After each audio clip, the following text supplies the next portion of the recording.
na posibleng mangyari sa bansa natin. Hindi na tayo magkakaisa. Huwag tayong mangarap na magkakaisa pa tayo. Bakit? Ultimo nga sa pamilya natin eh. Hindi tayo magkakaisa ng isipan.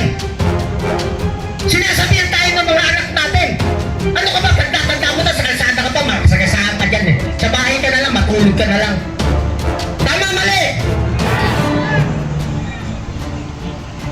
Kung sa bahay hindi tayo nagkakaisa, huwag tayong mangarap na magkakaisa tayong lahat at hindi mangyayari na milyon lalabas sa kalsada. Bakit? Ang hirap ng buhay. Pag hindi pumunta ka sa kalsada isang araw, daily ang tinatanggap mo weekly. Isang araw mo wala sa'yo, anong pagkain mo? Ang hirap. Pero kung magkakaisa tayo, isang araw ay dideklara natin. Dalawang araw, maximum 3 days, sacrifice tayo. Mag-sacrifice tayo isang araw. Isang sakripisyo na lang. Magsama-sama tayo lahat. Isang sakripisyo na lang.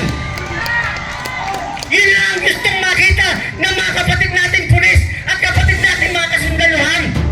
Sama-sama tayo. Ano gagawin natin? Tama na. Hirap na kami. Sama-sama tayo mamatay! Bakit nandito tayo? Sasabihin nila, putangin ang mga buwang yan eh. Supporter ng mga Duterte yan eh. Lahat, kahit hindi tayo Duterte, sasabihin Duterte yan eh. Pag bumangga ka sa gobyerno, Duterte ka agad.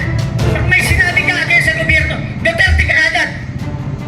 Hindi niyo ba alam na marami ng Marcos loyalist at marami ng mga dilawan ang gustong umalis doon sa partido nila, sa grupong kinabibilangan nila?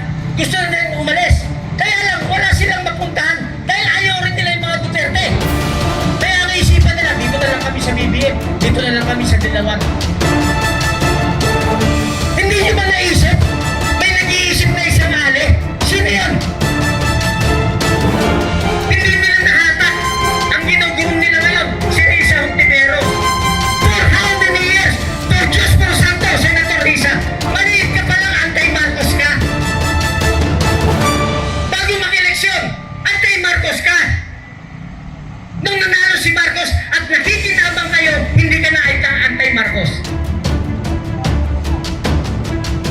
Si Marcos naman, ang ayaw magpalibing at nagpatasik sa tatay niya, mga liberal. Pero kayo, okay na rin sa kanya sa liberal. Naghihiburan sila parehas ng mga pwet nila eh. Liberal! Makabayan! Marcos, nagkaisa rin sila gamit ang mainstream media. Hindi ko sinasabing bayaran lahat. May mga kaibigan ako sa mainstream media, mababait. Nagkataon lang na reporter lang sila, cameraman lang sila, hindi naman sila nag-design. Pag nag-capture ito yan, dadalhin sa office nila, doon sa editor nila. Yun na nagsasabi, huwag mo ilabas yan. Splice mo yan. Bakit ayaw nila sa mga Duterte? Para maintindihan nyo. Dahil, nung panahon ni Digong, halos mabuha na sa mapa ang liberal. Halos mawala na ang makabayan. Mga CPP, NPA, NDF, halos mawala na.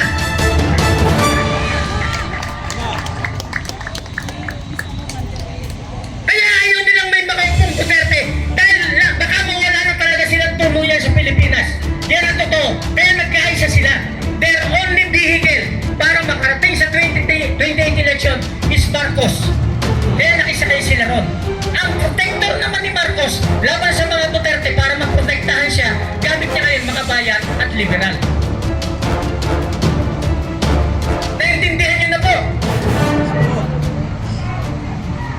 Malalim ang problema ng bansa. Huwag kayong matakot kasi wala naman tayong sinisigaw na revolusyon, wala naman citation. Although yung iba na, nagtataka nga tayo sa gobyerno ito eh. Pag nagsalita ka ng totoo, ikaw kakasuhan.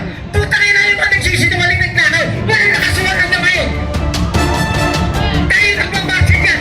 Mataya pa. Nagmamarcha. Wala pa tayo sinisigaw na anti-government.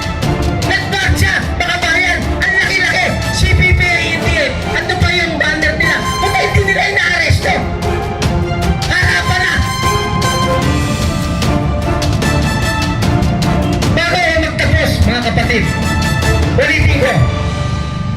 Minsan lang tayo mabubuhay sa mundong ito. Minsan lang kayong mainstream media, minsan lang kayong mabubuhay. Kayong social media vlogger, minsan lang kayong mabubuhay. Mga senador, mamamatay rin kayong lahat. Mga congressman, mamamatay kayo. Presidente, vice president, lahat kayong mamamatay. Walang mananatiling nakatayo ito. Habang may hininga pa tayo, habang may pagkakataon pa, habang nagsasama-sama tayo, habang palakas pa tayo, mag-set tayo ng date, 3 araw lang. Yayain nyo, awayin nyo. Awayin nyo mga kapitbahay ko, awayin nyo. Batuhin nyo yung bahay. Lahat ng kapitbahay, batuhin ng bahay. Doon tayo dito, suntukan tayo sa Senado. Doon kayo pumunta. Batuhin na tayo! O, di dami tayo. 3 araw lang. Yayain nyo kahit kaaway nyo. Tapusin na natin ito. Kayo ang mag-set, hindi kami. Kayo ang mag-usap kung kailan. Pag hindi natin ito tinrapos, ang bansa natin mapupunta sa kamay ng foreigner at gagamitin tayong proxy war sa napipitong gera ng US at saka China. Magiging Ukraine tayo. Yung nagsasabi dyan ng mga sundalo, lalaban tayo. Sabi ng mga sundalo si Brown, we are a high experience military. Putay na, ba't di ako naniniwala? Lalabanan mo yung China. Eh, kung tayo mga rebelde sa bundok, di nyo matapos eh. China pa.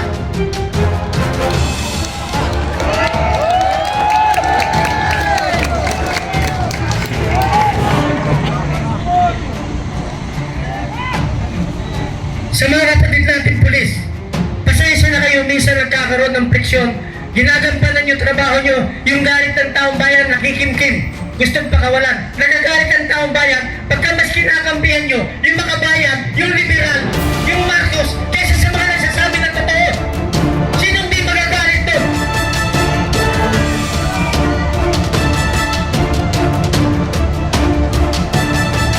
Mga kapatid, iisa lang itong bansa natin. Ang ikakapanalo ng bansa natin nasa pagkakaisa. Ulitin ko, ang ikakapanalo ng bansa natin isa lang, nasa pagkakaisa. Pilitin nyo na, hatakin sila. Pumunta tayo, pumili tayo sa isang lugar na payapa. Pakita natin numbers natin. Kaya natin sinisigaw si Sara. Kahit yung iba sa atin di siya gusto. Pero yung mga abogado, bakit siya sinisigaw? Kasi siya yung constitutional successor. Pag sumigaw tayo ng iba, at constitutional yun, extra-constitutional yun, kahit ayaw natin, ang gagawin natin siya yung susunod eh. Ang problema, pakinggan nyo. Pakinggan nyo. Yung presidente, alam kahit na mga elementary, banga. Yung apo ko nakita sa TV, sabi ng apo ko, banga. Nagtaka ako eh. Alam na natin lahat majority. Wala na itong gobyerno natin, wala na ito. Yung sinasabi niya iba eh. Kaya nalalambog yung bansa natin. Paano kung hindi pa na kaya, ipipisa na? Nanawagan ako sa kanya, sumagot siya. Ang sagot niya maganda. Gusto kong makita ng taong bayan kung gano'ng kasama si BBM hanggang katapusan. Ulitin ko napanood niyo ba yun? Gusto niyang matapos. Ang sasabihin ko sa kanya, BP, simula sa araw na ito hanggang sa 2028, 1 taon mahigit pa. Yang gap na yan, gap, galing ngayong araw hanggang sa 2028, yung gap na yan, nag-i-invite tayo ng more disaster to happen. Baka pagdating ng 2028, iba na senaryo. Maraming pwedeng mangyari. Ulitin ko, hindi tayo sumisigaw ng unconstitutional, extra-constitutional. Wala tayong sinisigaw sa military. Mag-kudeta kayo, mag-aberga kayo sa gobyerno. Mag-withdraw kayo, walang ganon. Ang sinisigaw natin,